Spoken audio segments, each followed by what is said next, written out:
किस्मत से हार कर कभी झुकना नहीं और मंजिल से पहले कभी रुकना नहीं। कदम रुक जाए पर इरादे थकने ना देना। मंजिल की राह से खुद को कभी भटकने ना देना। मंजिल की राह से खुद को कभी भटकने नहीं देना। प्यारे बच्चों, आज हम लोग क्लास 10 के प्रश्नावली 3.7 यानी एक ऐच्छिक प्रश्नावली है, इसके प्रश्न 7 के तीसरे प्रश्न को हम लोग अभी बनाएंगे। और प्रश्न क्या है? तो प्रश्न है कि हल करें, यानी x और y के मान ज्ञात करने हैं।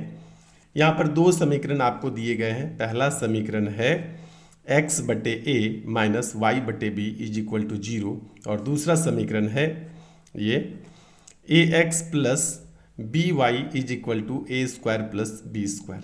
दोनों को हम लोगों को यहाँ पर किसी भी विधि द्वारा हल करना है, लेकिन हम लोग जो अभी यहाँ पर हल करेंगे ये विलोपन या लुप्तीकरण दोनों एक ही को कहते हैं, तो इस विधि से हल करने हैं। तो यहाँ पर समीकरण 1 को थोड़ा सा मॉडिफाई कर लो।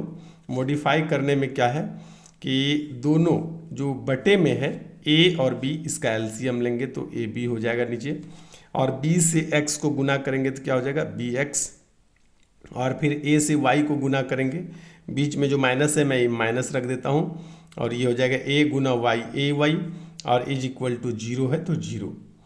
अब क्या करेंगे कि ये बटे में जो ए बी है इसको बराबर के दाहिने तरफ लेते जाएंगे, 0 से गुना हो जाएगा। बटे में बड़ा जो होगा वो बराबर के यदि दूसरी तरफ जाता है तो वहाँ गुना हो जाता है, तो 0 गुना ए बी क्या हो जाएगा? 0 हो जाएगा। तो आगे हो जाएगा आपका B X minus A Y is equal to 0 गुना A B is equal to 0, यानी B X minus A Y is equal to 0। ये हमारा हो गया फाइनल समीकरण नंबर 1, ठीक है। और ये हो गया हमारा समीकरण नंबर 2। अब हमको क्या करना है, देखिए यदि बी वाई की बात करें, यहाँ ए वाई की बात करें, तो वाई जो दूसरा चर है हमारा क्या है कि एक माइनस में है दूसरा प्लस में है, तो हम क्या करेंगे किसी दूसरे चर को कटाते हैं। इसको कटाने के लिए यहाँ यदि एक ए से गुना कर दें, इसमें ए से गुना कर दें, दूसरे समीकरण में यदि बी से गुना कर दें, ठीक है, तो हमारा जो y वाला चर है ये कट जाएगा। तो इस बात को यहाँ पर लिखना चाहिए शब्दों में। क्या लिखेंगे कि समीकरण 1 गुना a तथा समीकरण 2 गुना b कर, चूंकि पहले से ही चिन्ह अलग अलग है तो क्या लिखेंगे? जोड़ने पर। क्या लिखेंगे? जोड़ने पर, ठीक है। अब यदि a गुना a सभी से गुना होगा यहाँ से यहाँ तक, तो यहाँ हो जाएगा ए स्क्वायर एक्स, और अच्छा पहला समीकरण करते हैं, ये पहला समीकरण इसको पहले लिखते हैं, तो ये b गुना b कितना हो जाएगा? बी स्क्वायर, ठीक है। थोड़ा स्क्वायर नीचे है तो मैं यहाँ लिख देता हूँ, बी स्क्वायर एक्स हो गया। उसके बाद b गुना माइनस ए, तो ये हो जाएगा माइनस ए बी वाई, और ये है b, ये टोटल टर्म तो 0 है, तो 0 गुना b फिर से बराबर में क्या हो जाएगा? 0। अब गुना करते हैं, ये समीकरण 2 है, तो a गुना a क्या हो जाएगा? ए स्क्वायर एक्स, ये प्लस वाला बीच में चिन्ह दे देता हूँ, और a गुना प्लस में b वाई है, तो क्या हो जाएगा? प्लस ए बी वाई, और बराबर में है ए स्क्वायर प्लस बी स्क्वायर, और ये a गुना हो रहा है तो यहाँ पर हम गुना a लिख देते हैं, ठीक है। चलिए अब क्या करना है कि आपको यहाँ पर देखिए प्लस में ए बी वाई, यहाँ पर माइनस में ए बी वाई, यहाँ पर प्लस में ए बी वाई, ये दोनों कट जाएगा।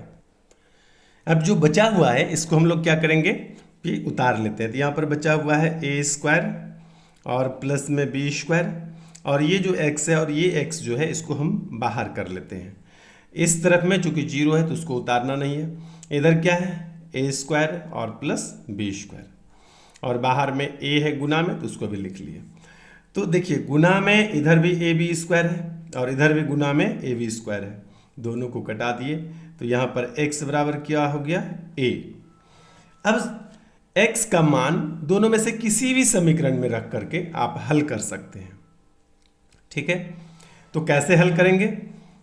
तो आपको जिसमें भी हो, ये समीकरण आपका पहला है, ये समीकरण आपका दूसरा है, तो हम लोग समीकरण 1 में ही x का मान रखेंगे। तो यहाँ पर लिखते हैं x का मान समीकरण 1 में रखने पर, ठीक है। अब क्या करेंगे कि समीकरण 1 उतार लेते हैं, इज इक्वल टू 0 है। x के जगह क्या लिखना है, x का मान लिखना है। तो क्या हो जाएगा, x के जगह अब x नहीं, x बराबर a है तो यहाँ लिख देंगे a b, यानी कि b a लिखें या a b लिखें, और उसके बाद a y है इज इक्वल टू 0। ये जो ए बी है अब बराबर के बाईं तरफ से हम लोग क्या करेंगे, इसको दाहिने तरफ लेकर के जाएंगे। तो इधर हो गया ए वाई और बराबर में ये हो जाएगा माइनस में ए बी, ये माइनस कैंसिल हो गया, ए से ए कैंसिल हो गया, बचा क्या वाई बराबर बी। तो इसको एक बार लिख लेते हैं। अतः एक्स बराबर ए और वाई बराबर बी, ये हो गया अपना आंसर। बहुत आसान सा प्रश्न था। तो बने रहेंगे मैथ्स मंत्रा के साथ। हम लोग एक एक वीडियो में एक एक प्रश्न हल करते चलेंगे और बहुत ही आसानी से पूरा मैथमेटिक्स पढ़ लेंगे। धन्यवाद।